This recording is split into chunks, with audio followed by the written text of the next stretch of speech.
Oi, alunos, tudo bem com vocês? Na aula de hoje, nós vamos falar dos tipos de cabelo quanto à oleosidade e também das doenças do couro cabeludo, das principais doenças que atingem o couro cabeludo.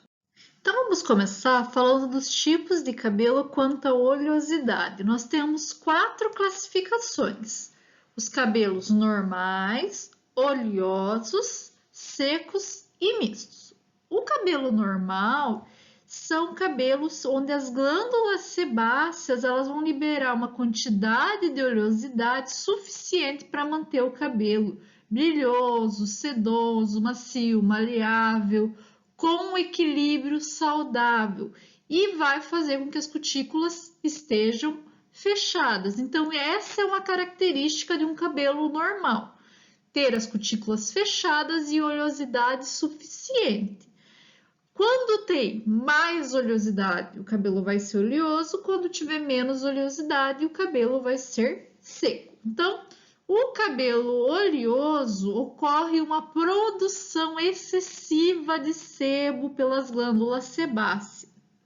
Esse excesso de oleosidade no cabelo, geralmente mais no couro cabeludo, né?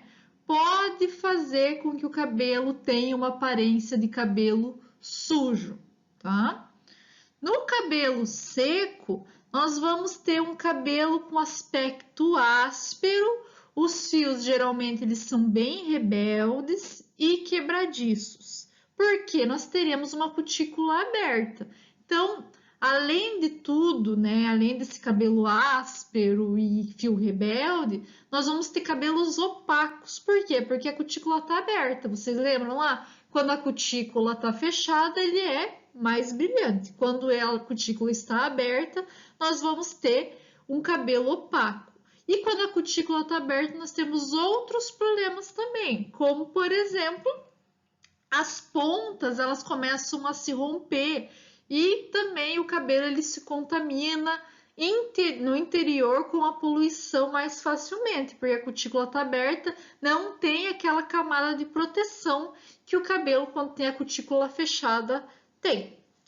E nós temos o cabelo misto. Nesse cabelo misto, nós vamos ter couro cabeludo oleoso, né, raiz oleosa e ponta seca. O que acontece? Tem-se uma produção de sebo, pode até ser uma produção normal de sebo, mas esse sebo ele não consegue ser espalhado pelo fio, e isso ocasiona que o cabelo fique oleoso nas raízes e secos nas pontas.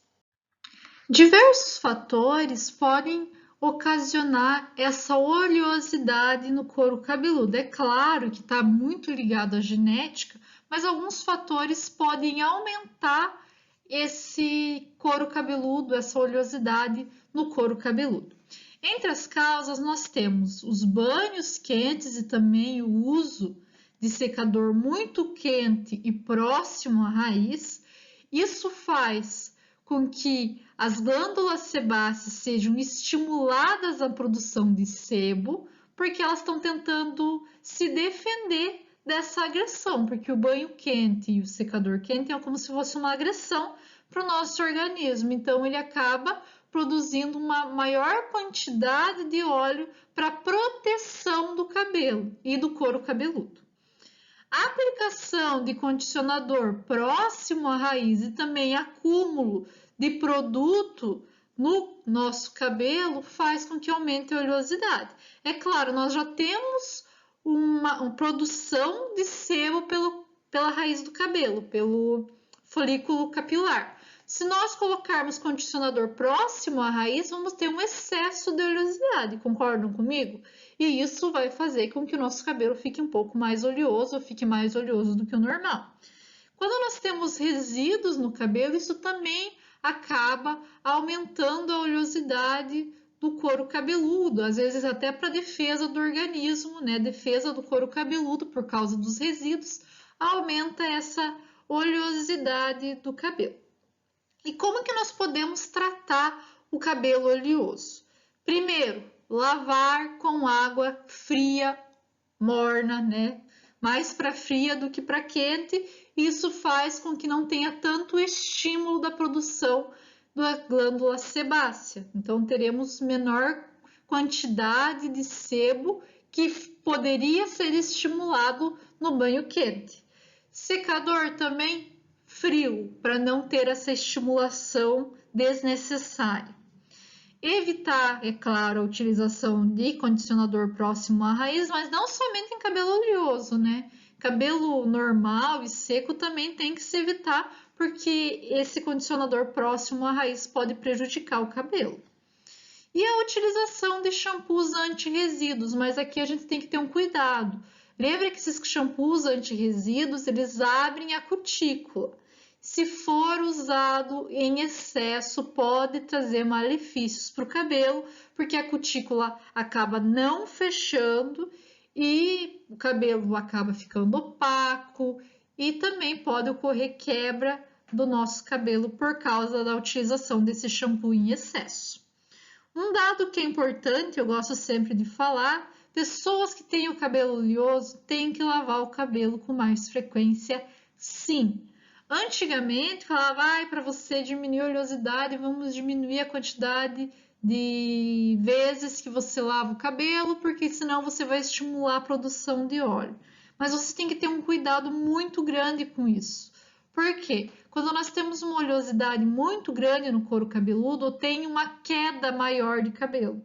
Então, se você ficar mais tempo sem lavar, isso pode prejudicar muito o teu cabelo e vai ter uma queda muito grande. Então, tentar lavar o cabelo com mais frequência, preferencialmente com água fria e com shampoo desengordurante, né?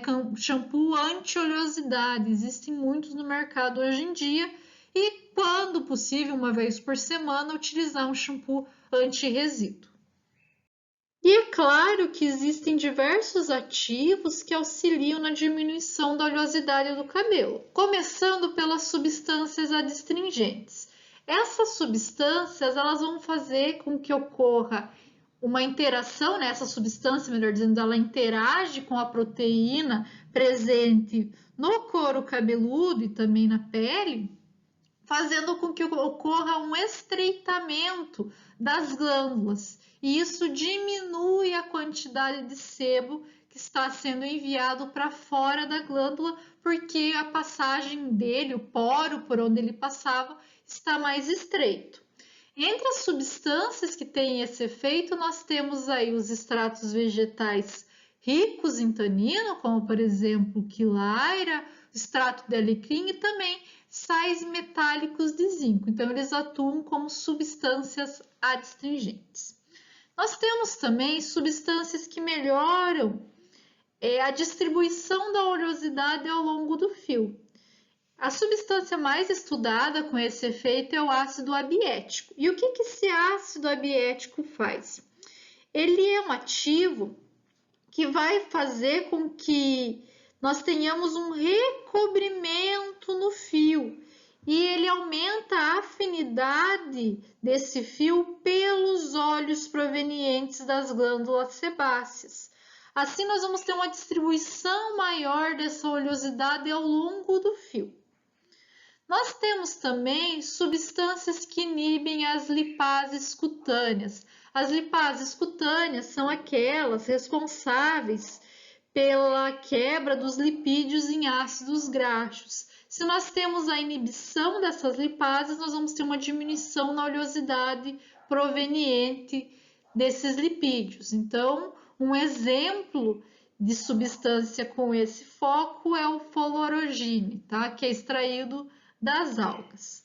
Nós temos também ativos que têm ação antisséptica.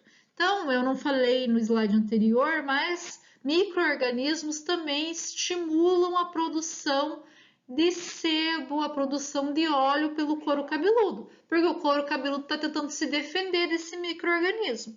A partir do momento que você utiliza uma ação antisséptica, vai diminuir a quantidade de micro-organismos no couro cabeludo e, consequentemente, vai diminuir a produção de sebo para se defender desse micro-organismo.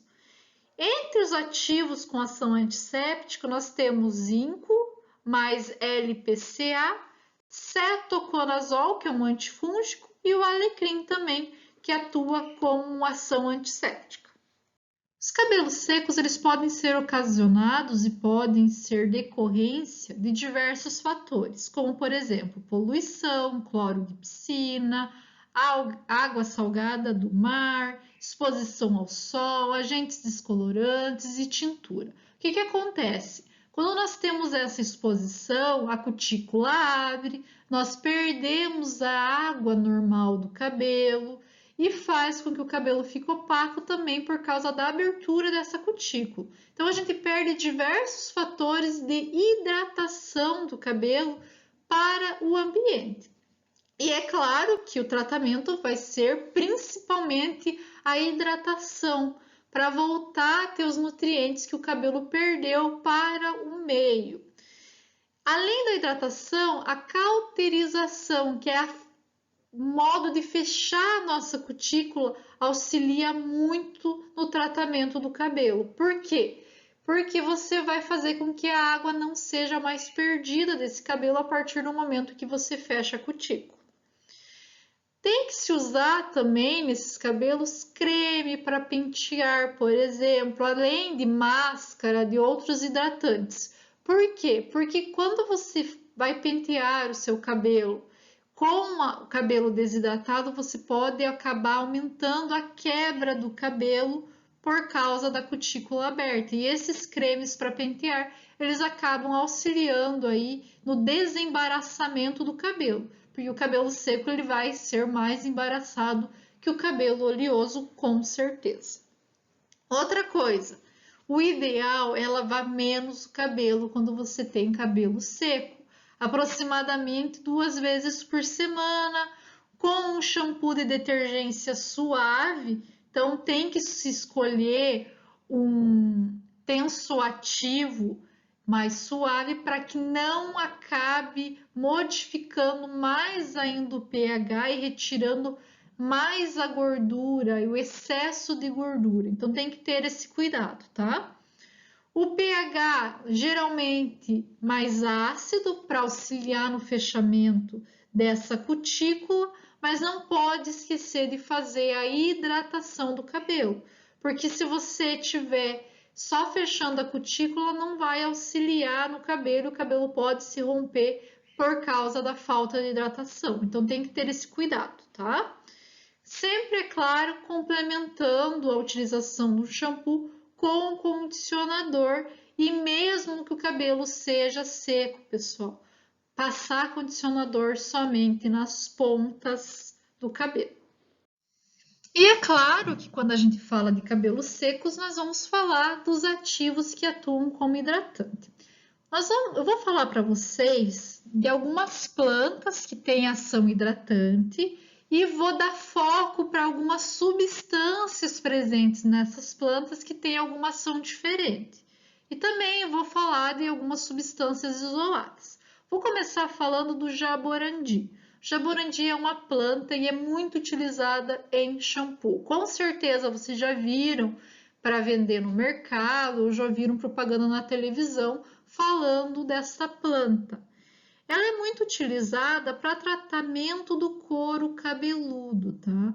Porque ela fornece nutrientes para esse couro cabeludo e acaba atuando, tendo uma ação, melhor dizendo, anti-queda. O ativo também diminui, o ativo que tem nesta planta também diminui a oleosidade da raiz do cabelo. E isso é importante porque ela fornece nutrientes sem fornecer oleosidade para o cabelo. Além disso, ela possui um componente chamado pilocarpina. Então, esse é um ativo dessa planta que vai dar ação, vai estimular o crescimento do cabelo e também diminui a queda, previne a queda do cabelo por quebra. Então, ela auxilia muito no crescimento do cabelo e quando você tem uma queda excessiva, uma quebra excessiva do cabelo, você pode utilizar esses shampoos com jaborandi para melhorar e para auxiliar no crescimento do cabelo. Outra planta muito utilizada para hidratação capilar é a aloe vera. A aloe vera ela forma um filme, como se fosse uma capa no fio de cabelo, e diminui a perda de água para o ambiente. E isso auxilia na hidratação dos cabelos secos. E ela é muito boa, principalmente para quem não quer deixar de ter um cabelo seco e ter um cabelo oleoso. Porque ela forma esse filme, mas não dá oleosidade para o cabelo. E isso é muito importante. Até para hidratação de cabelos oleosos ela pode ser utilizada. Outro ativo é a lanolina. A lanolina é um ativo que é retirado do pelo do carneiro. E ela é muito utilizada em cosméticos. Não somente para o cabelo, tem utilização para a pele também, mas no cabelo ela é utilizada em shampoos sobre engordurantes, ou seja, são shampoos que vão dar a oleosidade ao nosso cabelo, principalmente em cabelos muito secos, para repor a gordura capilar. Outro ativo que vocês já devem ter ouvido falar é as ceramidas. Então, as ceramidas é um lipídio que já existe no nosso cabelo. Então, é um lipídio natural do cabelo que a gente acaba perdendo para o meio por causa da abertura das cutículas. Então, a gente perde durante a tintura, por causa da poluição, a gente acaba perdendo esse lipídio. Quando nós fazemos a reposição dessa gordura no cabelo, nós vamos ter aí uma modificação, deixando o cabelo mais saudável, ele começa a reter mais água e também acaba fechando a cutícula. E isso auxilia muito na hidratação do cabelo. Então, os fios eles vão tornar-se mais resistentes e mais saudáveis.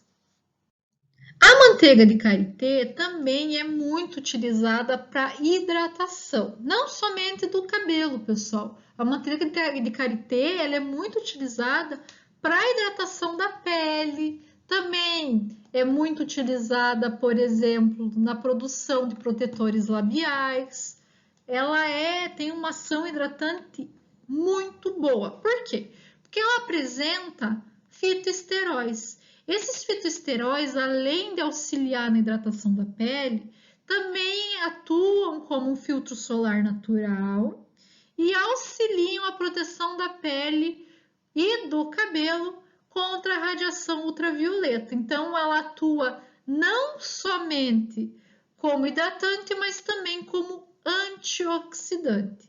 Além disso, ela remove as células mortas e atua como emoliente. A propriedade umectante desses fitoesteróis auxiliam na absorção e retenção de umidade dentro da nossa pele ou dentro do fio de cabelo. E isso acaba proporcionando a hidratação tão desejada aos cabelos. Outro ativo muito utilizado como substância hidratante é o D-pantenol ou dexapantenol. Ele é um ativo provitamina B5. O que ele vai fazer? Ele é um precursor do ácido pantotênico. Esse ácido pantotênico é uma vitamina muito importante para a saúde, tanto do nosso cabelo como da pele e da unha. No mercado vocês já devem ter visto ele à venda como B-pantol. Então, o B-pantol tem D-pantenol, que auxilia na nossa hidratação e também no crescimento do cabelo, das unhas. Existem também comprimidos com D-pantenol que tem essa função hidratante e melhora o crescimento capilar, o crescimento das unhas também.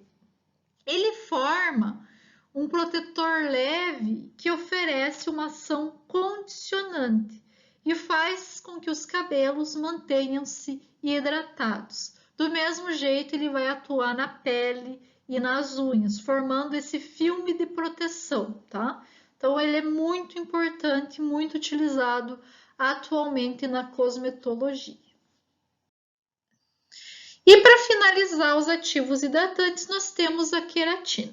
A queratina ela já está presente no cabelo, então ela vai ter a mesma função. A partir do momento que você utiliza ela nos seus cabelos, ela vai revitalizar e reformar a camada de proteção do cabelo. Então, ela vai repor a queratina que você perdeu por causa de processos químicos, exposição à radiação solar, ou poluição, agressão externa em geral. Ela renova, então, a capacidade do teu fio de cabelo de reter a água e também os nutrientes no fio. Então, ela é necessária, né? A queratina é necessária para o couro cabeludo, para o fio de cabelo. Então, a partir do momento que você repõe ela, nós vamos aumentar a hidratação, a nutrição, fazendo aí com que ocorra uma restauração do fio cabeludo.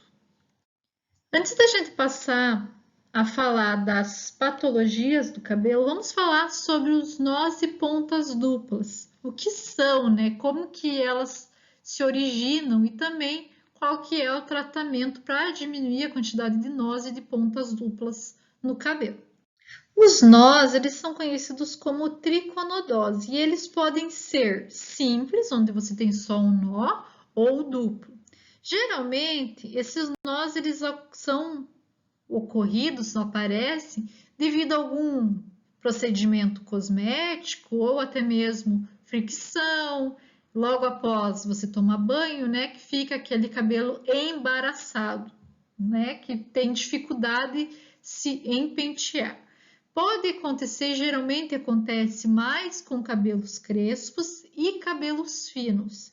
Então, o cabelo fino ele acaba formando nó mais facilmente. Isso é comprovado, tá? Que esses nós eles se formam mais facilmente em cabelos finos. Isso, a formação dos nós, pode acarretar desgaste da cutícula e ocasionalmente esse desgaste da cutícula vai fazer com que ocorra a quebra do fio de cabelo por causa da ruptura da nossa cutícula. Então, qual que é o tratamento, né? Hidratação auxilia bastante e também fechamento da cutícula. Por quê? Porque se a gente tem uma grande quantidade de nó, você tem que dar um jeito de fechar a cutícula para que não ocorra tanto desgaste dela.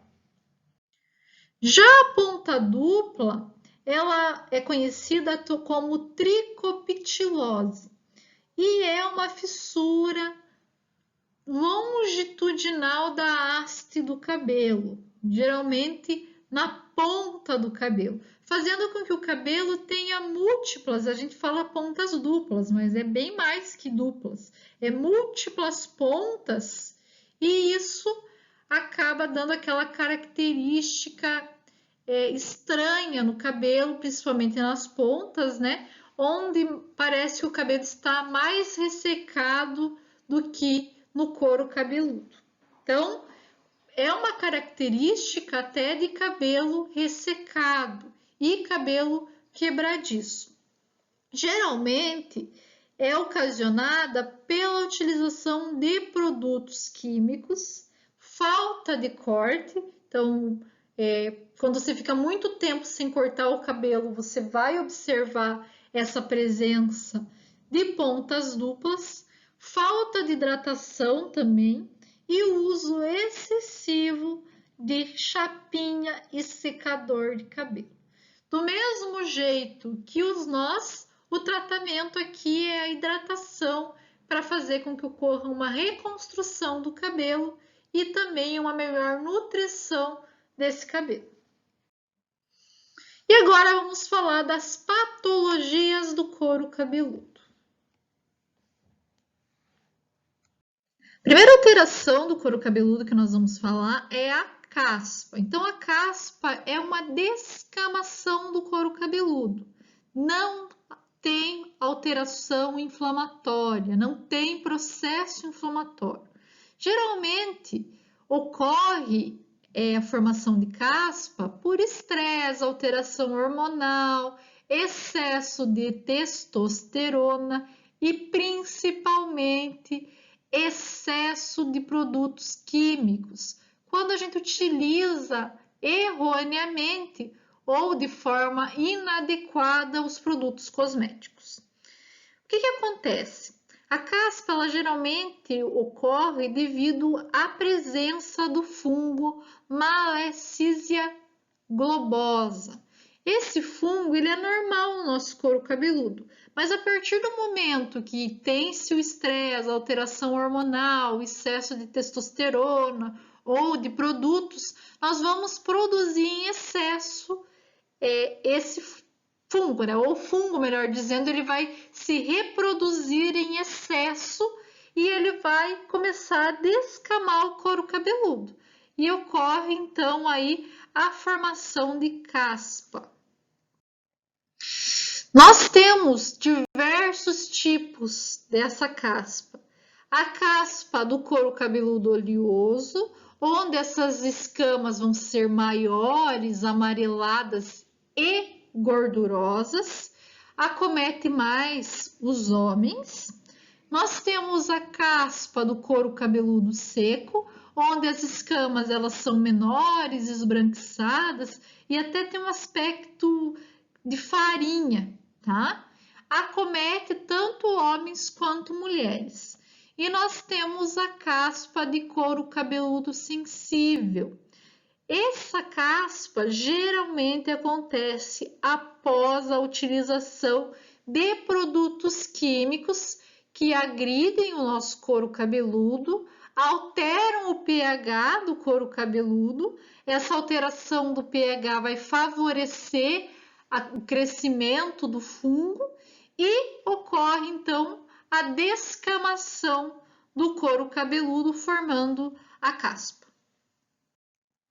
Como tratamento, é claro, primeiro a utilização de shampoos e loções antifúngicas para diminuir a quantidade de fungo no couro cabeludo. Nós também podemos utilizar shampoos esfoliantes que vão retirar essa pele morta que está descamando mais rapidamente. Tem que se evitar a utilização de banhos quentes, porque também altera a composição do couro cabeludo, aumenta, lembrando sempre que o banho quente aumenta a produção de sebo e isso faz com que o fungo se aproveite também. Secar o cabelo auxilia muito na diminuição da caspa, porque ele evita a proliferação fúngica. Lembrando que o fungo ele precisa de água para se proliferar. A partir do momento que você seca o cabelo, vai diminuir essa proliferação. Também tem que evitar a utilização, por exemplo, de géis, porque os géis eles fecham os folículos e acabam ocasionando uma maior descamação do couro cabeludo também. Outra doença do couro cabeludo é a dermatite seborreica. Nesta doença, às vezes a gente confunde, por isso eu vou lembrar. Na dermatite seborreica, nós temos a inflamação da pele. Na caspa, não, tá? Não vamos esquecer disso. E o que acontece? Essa inflamação, ela acaba gerando descamação e vermelhidão no local onde está ocorrendo.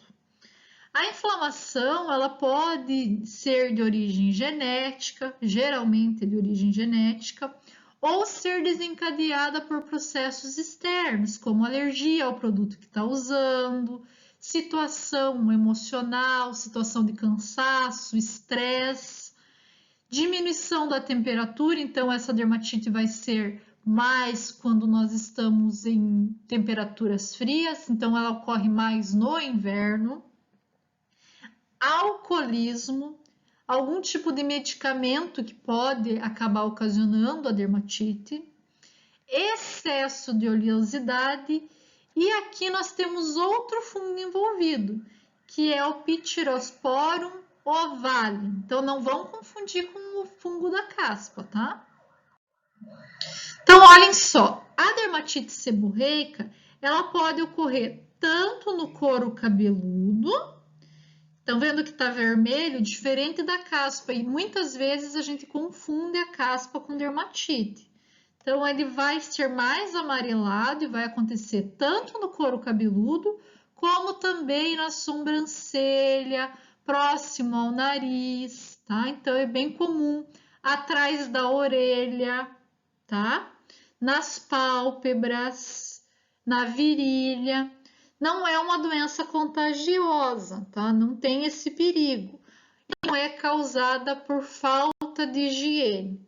Então, às vezes a pessoa fala, a pessoa está com dermatite, não lava o cabelo, não é por isso, pessoal. É uma doença ocasionada por um fungo que se aproveitou ou uma inflamação no local que acaba gerando, não é por falta de higiene, tá bom?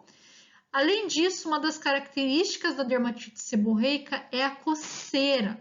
Dá muita coceira na região onde ela está, além de vermelhidão no local. Então, uma das diferenças da caspa, a caspa não dá coceira. Então, às vezes, para diferenciar, alguns detalhes são importantes. A caspa não dá coceira e não tem vermelhidão. Aqui nós temos coceira, temos vermelhidão também. Para a dermatite seborreica, nós temos diversos tratamentos. Entre eles, loções com corticoide para diminuir a inflamação do local. Shampoo antifúngico, né, para matar ou interromper o crescimento do fungo. Utilização de imunossupressores para reduzir essa resposta imunológica que o organismo está tendo, que acaba ocasionando a inflamação. Utilização de emoliente, principalmente na pele, para auxiliar na hidratação do local e também auxiliar na proteção da pele. E utilização de aloe vera, que atua, né, como um gel cicatrizante, diminuindo os danos causados, né, e as cicatrizes causadas por essa doença. Outra doença capilar que tem-se muito estudo, e eu vou dizer que é uma das doenças que mais se procura tratamento, doença capilar, é a alopécia. A alopécia é a queda de cabelo. Nós temos dois tipos, a alopécia areata e a alopécia androgenética. A alopécia areata, ela é caracterizada por perda na região. Essa perda de cabelo também pode ocorrer perda de pelo em algumas regiões, formando placas brilhantes e lisas. Vocês estão vendo que não tem processo inflamatório, só forma essas placas no couro cabeludo, onde não tem o crescimento do cabelo. Geralmente, essa doença ela está ligada a fatores autoimunes e emocionais, vitiligo, hipotireoidismo ou candidíase mucocutânea. Então, são alguns fatores que podem fazer com que ocorra essa queda no cabelo em regiões específicas. Existem diversos tratamentos para alopécia, um deles é a utilização de óleos vasodilatadores e anti-inflamatórios, que podem ser aplicados diretamente no couro cabeludo e estimulando a dilatação local, o aumento da circulação local e também diminuindo os processos inflamatórios, principalmente quando a doença é autoimune. Nós temos também infiltração de corticoides, que auxiliam também no tratamento, e o microagulhamento. Então, vocês já devem ter ouvido falar, esse microagulhamento ele vai renovar as células da região e também melhorar a circulação local, fazendo com que o cabelo volte a crescer ou o pelo volte a crescer naquela região. Outro tratamento muito utilizado é a biotina oral. Então, até a gente utiliza essa biotina na alopécia androgenética também. Nesse caso, a biotina ela é uma vitamina que pode estimular a formação de queratina. Então, ela é muito utilizada para tratamentos capilares como um todo, principalmente para tratamentos de queda de cabelo. Ele também, a biotina, também auxilia no crescimento da unha, porque como ela aumenta a produção de queratina, a formação de queratina, e nós temos queratina nas unhas também, vai estimular aí o crescimento da unha, a formação de unhas mais fortes. Já a alopécia androgenética é uma alopécia genética. Ela geralmente vai acometer homens, mas acomete mulheres. Até quando eu dei essa disciplina no passado, eu comentei com o pessoal, vou comentar com vocês também, é claro. Eu tenho essa alopécia e eu faço tratamento há muitos anos. Então, a minha família, do lado do meu pai, todos eles têm, todas as mulheres têm. Então, é uma dificuldade muito grande para a pessoa que tem, porque é um problema estético. Não é um problema, não tem dano nenhum à saúde, mas traz dano estético. Então, tem que se fazer um tratamento desde muito nova para que não tenha uma diminuição grave do cabelo. Então, ela é conhecida, né, principalmente em homens, como calvície. Então, aquela queda total do cabelo nos homens acontece, né, por causa da alopécia androgenética. Ela ocorre geralmente na parte da frente do nosso cabelo e no meio, ela começa no meio do cabelo. Aqui eu coloquei a imagem para mostrar para vocês, então ela começa nessa região do meio da frente do cabelo, né, principalmente em homens, onde tem essa diminuição, e nas mulheres você começa a ver a abertura, principalmente no meio, diminuindo o cabelo até ocasionar a calvície feminina também. Então, o que acontece nessa alopécia?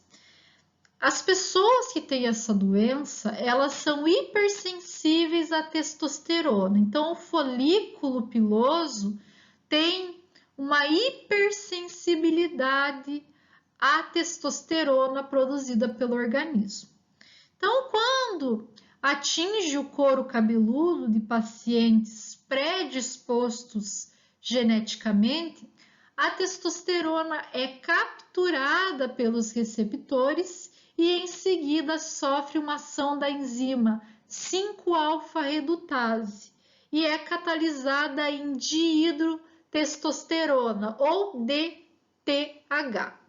Tanto a testosterona quanto o DTH interagem com os receptores adrenérgicos do folículo e acabam modificando, fazendo alterações configuracionais no complexo hormônio-receptor, e isso faz com que ocorra a diminuição da produção de cabelo, minimizando o folículo piloso, o que acaba ocasionando uma queda prematura do cabelo durante as fases do ciclo capilar. Então, a pessoa acaba tendo a queda do cabelo antes do normal naquele ciclo que a gente falou na aula passada, ou na aula retrasada, não tenho certeza. Nessa imagem, nós conseguimos ver melhor. Ó. Aqui temos o folículo piloso com o receptor androgênico, onde a testosterona se liga, ou o DTH, que sofreu redução pela 5-alfa-redutase, eles vão se ligar e vão minimizar o folículo piloso. A partir do momento que ele minimiza, o fio ele vai ficar menos espesso, vai ficar mais fino e também vai diminuir lá a fase de queda do cabelo, ou seja, o cabelo cai mais rápido e muitas vezes não volta a crescer na região. Um dos tratamentos, e eu vou dizer para vocês que é um dos melhores tratamentos, é a utilização de finasterida. A finasterida, ela inibe, é um inibidor da 5-alfa-redutase, que é a enzima que converte a testosterona em DHT. Então, a testosterona tem um efeito, vai continuar tendo um efeito, mas não tem a DTH. O efeito do DTH é maior que o da testosterona nessa região. Então, você vai minimizar esse efeito por causa do DTH, fazendo com que o cabelo diminua, com que a queda de cabelo por causa do DTH diminua. Outros tratamentos que vão ser utilizados é a biotina, para melhorar, é claro, a produção de queratina, o microagulhamento para melhorar a circulação e a utilização de vasodilatador, o minoxidil. Então, é muito comum a utilização de minoxidil diretamente no couro cabeludo. Então, você vai comprar esse minoxidil na forma de solução e vai passar. O problema é que tem que ser um uso extenso, tem que se usar aí por 6 meses para se ter um efeito bom no couro cabeludo. Então, o minoxidil ele vai interagir, vai aumentar a vasodilatação, fazendo com que ocorra maior circulação sanguínea nessa região e, consequentemente, o fio passe a ter uma melhor nutrição. A psoríase também é uma doença que afeta o couro cabeludo. É uma doença inflamatória, crônica da pele, mas ela atinge muito o couro cabeludo e as articulações. Ela está relacionada ao sistema imune, então é uma doença autoimune. Nós vamos ter formação de placa nessas regiões, né, principalmente no cotovelo, no couro cabeludo, na região sacra, e essas placas elas são eritema escamosa, então elas sofrem escamação. Fatores que vão influenciar e vão desencadear essa psoríase. Fatores locais como luz solar, traumas, todo tipo de lesão, tá? Então, qualquer lesão que você tem, sendo física, química, inflamatória, pode desencadear a psoríase. Também tem fatores sistêmicos, como o tabagismo e uso de drogas, e fatores psicológicos e emocionais. Então, pessoas que têm psoríase, durante períodos de estresse, elas acabam desencadeando mais a doença. Como tratamento, nós temos aí loções, pomadas e cremes à base de corticoide, também comprimidos à base de corticoide, dependendo da situação da psoríase, e hidratação da área afetada, porque nós vamos ter uma descamação muito grande na região e vamos perder muita água. Então tem que se cuidar sempre para fazer a reidratação dessa região. Outra doença que pode ser ocasionada por fungo é a tinha do couro cabeludo. Então essa tinha é uma micose que vai ter a formação de placas de alopecia. Então você vai ter queda de cabelo, mas está vendo que diferente das outras alopécias, aqui não é aquela parte branca, lisa, e também não é na região central. Isso vem juntamente com prurido e descamação. Normalmente ocorre por causa de má higiene ou por doenças autoimunes, principalmente em pessoas que têm imunidade muito baixa, tá? Então, isso desencadeia a doença, né? Porque a imunidade baixou, o fungo acaba se aproveitando. Como tratamento, shampoo antifúngico, e tratamento ele deve ser estendido a toda a família, porque como é uma micose e é ocasionada por fungo, pode ser transmissível. Quando nós temos uma inflamação do folículo piloso, nós temos uma foliculite. Essa foliculite pode ser ocasionada tanto por fungo quanto por bactéria. Então, por que inflama? Porque nós temos uma obstrução do folículo e isso acaba facilitando ou aumentando a inflamação do couro cabeludo. Afeta o couro cabeludo, axila, coxa, tronco e regiões genitais. Pode ocorrer depois da depilação, onde você acaba obstruindo o folículo, e depois, quando o pelo vai crescer novamente, ocorre essa inflamação porque o folículo foi obstruído. Caracteriza-se por essa formação de pústulas, né? Que é a inflamação, essas bolinhas que parecem acne, né? Que é a inflamação. Então, essa foliculite, ela pode ocorrer em qualquer pessoa, então todos estão sujeitos a essa inflamação. Normalmente, quando a gente tem um couro cabeludo saudável e também pele saudável, o nosso folículo piloso ele é aberto para o exterior. A partir do momento que esse folículo piloso ele é obstruído por pele, geralmente, né, porque a pele acaba se fechando, ocorre então a formação de pus e a inflamação. Então, nós podemos ver que inicialmente, né, essa foliculite pode ser superficial, então a gente só acaba vendo algumas bolinhas de pus no couro cabeludo, mas elas podem se agravar dependendo da falta de tratamento.